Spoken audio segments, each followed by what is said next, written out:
கர்த்தருடைய பரிசுத்த நாமத்திற்கு மகிமை உண்டாகட்டும். எனக்கு அன்பான சகோதர சகோதரிகளுக்கு ஆண்டவராகிய இயேசு கிறிஸ்துவின் இனிய நாமத்தில் வாழ்த்துதலையும் வணக்கத்தையும் தெரிவித்துக் கொள்கிறேன்.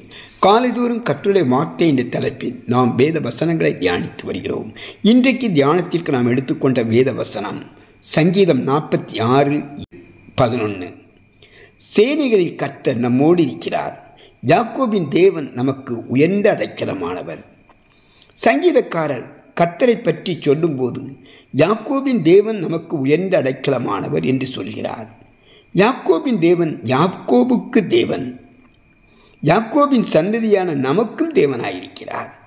இந்த வாக்கியத்தை சொல்லிவிட்டு சேலா என்னும் வார்த்தையை எழுதியிருக்கிறார். நாம் சிறிது நேரம் அமைதியாயிருந்து இந்த சத்திய வசனத்தை தியானிக்க வேண்டும் என்று சங்கீதக்காரர் நமக்கு ஆலோசனை சொல்லுகிறார். சத்துருக்களின் சேனைகள் நமக்கு விரோதமாக வரலாம். நமக்கு விரோதமாக யார் வந்தாலும் நான் பயப்பட வேண்டிய அவசியமில்லை. ஏனெனில் சேனைகளின் கர்த்தர் நம்மோடு இருக்கிறார். தேவன் தம்முடைய உடன்படிக்கையின் பிரகாரமாக நம்மை பாதுகாக்கிறார். நான் உன்னை விட்டு விலகுவதுமில்லை, நான் உன்னை கைவிடுவதுமில்லை என்று வாக்கு கொடுத்த தேவன் ஆபத்து காலத்தில் நமக்கு அனுகூலமான துணையுமாயிருக்கிறார். அவரே நமக்கு உயர்ந்த அடைக்கலமானவருமாயிருக்கிறார். இந்த உலகமும் அதன் நடவடிக்கைகளும் நம்மை பயமுறுத்துகின்றன. பாதுகாப்புக்காக மனிதன் எத்தனை காரியங்களை மேற்கொண்டு பார்க்கிறான். ஒரு நாள் இருக்கிற பாதுகாப்பு அடுத்த நாள் காணாமல் போய்விடுகிறது. நாம் பாதுகாப்பு என்று நம்புகிறவர்களே நமக்கு எதிராக எழும்பும் சந்தர்ப்பங்கள் ஏராளம். ஆனால் தேவனுடைய பாதுகாப்பு உறுதியானதும் நித்தியமானதுமாகும்.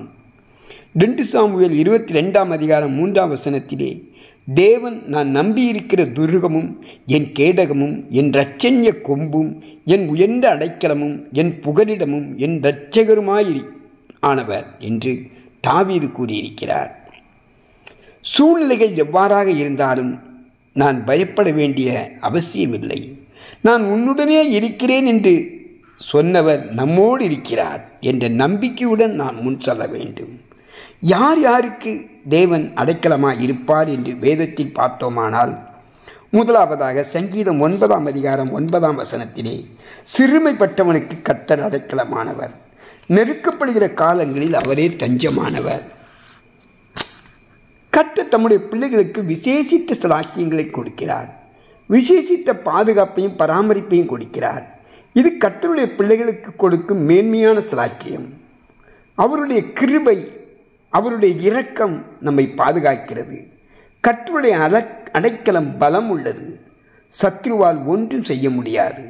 கர்த்தரே நமக்கு அடைக்கலமாக இருக்கிறார் என்றும் அவரே நமக்கு தஞ்சமானவர் என்றும் நம்முடைய சிந்தையில் நினைவு கூற வேண்டும். இந்த சிந்தை நமக்கு சந்தோஷத்தையும் பாதுகாப்பையும் கொடுக்கும்.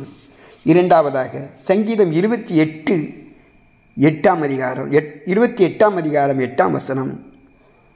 கர்த்தர் அவர்களுடைய பலன், அவரே நாம் அபிஷேகம் பண்ணினவருக்கு அரணான அடைக்கலமானவர்.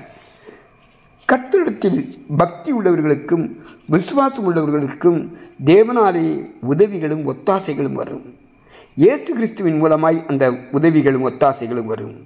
கர்த்தர் தாவீதுக்கு மட்டுமல்ல, தாம் அபிஷேகம் பண்ணின கர்த்தரை நம்புகிறவர் ஒவ்வொருவருக்கும் அடைக்கலமாயிருக்கிறார்.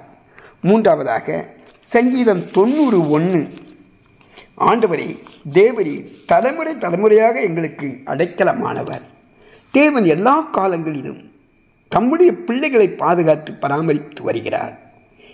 இதற்காக நாம் அவரை துதிக்க வேண்டும். எகிப்தில் இஸ்ரவேல் ஜனங்கள் அடிமைப்பட்டு பல வருஷங்களாக பரதேசிகளாக வாழ்ந்து வந்த நேரத்தில் கூட தேவன் அவர்களோடு இருந்தார். இப்போதும் பாவத்தின் அடிமைத்தனத்திலிருந்து விடுபட்டு இயேசு கிறிஸ்துவின் இரத்தத்தின் மூலம் ரட்சிக்கப்பட்ட ஒவ்வொருவருக்கும் அவருடைய சன்னதி தலைமுறை தலைமுறைகளுக்கும் அடைக்கலமாயிருக்கிறார். ஆபத்து நாளில் அடைக்கலமான தேவனே, என் செய்கைகளினாலும் பெருமிதம் அடையாதபடிக்கு உம்முடைய கிருபையை உணரத்தக்க இருதயத்தை எனக்கு தாரும் என்று ஜெபிப்போமா? ஆமேன்.